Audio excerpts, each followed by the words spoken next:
peeps, I'm back. So we're going to continue on now. We're on page 304, and I'm going to read to you about Roman literature. Roman authors based much of their writing on Greek works. For example, the Roman writer Virgil drew some of his ideas from Homer's Odyssey. Virgil's epic poem, the Aeneid, describes the adventures of the Trojan prince Aeneas and how he came to Italy.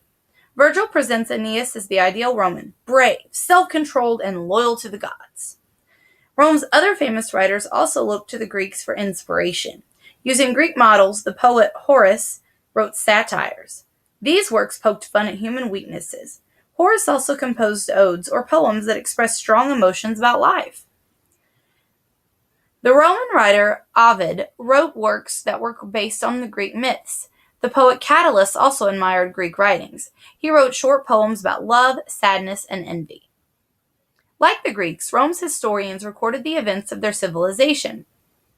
One of Rome's most famous historians was Livy.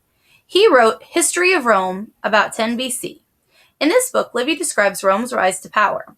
Livy greatly admired the deeds of the early Romans, and he believed that history had important moral lessons to teach people. I totally agree with him. We can learn from history.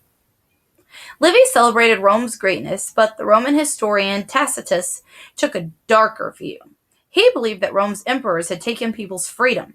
Tacitus also thought that the Romans were losing the values that made them strong. He accused them of wasting time on sports and other pleasures.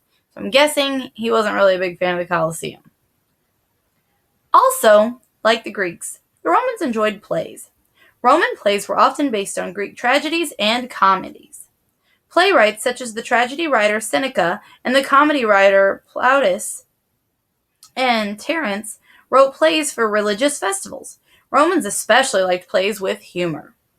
Roman authors influenced later writers in Europe and America, but the language of the Romans, Latin, had an even bigger impact on the future generations. Latin became Europe's language for government, trade, and learning until about AD 1500. Latin became the basis of many modern European languages, such as Italian, French, and Spanish, and shaped many others. Many of the English words we use today come from Latin as well. In case you didn't know. Okay, I'll be back.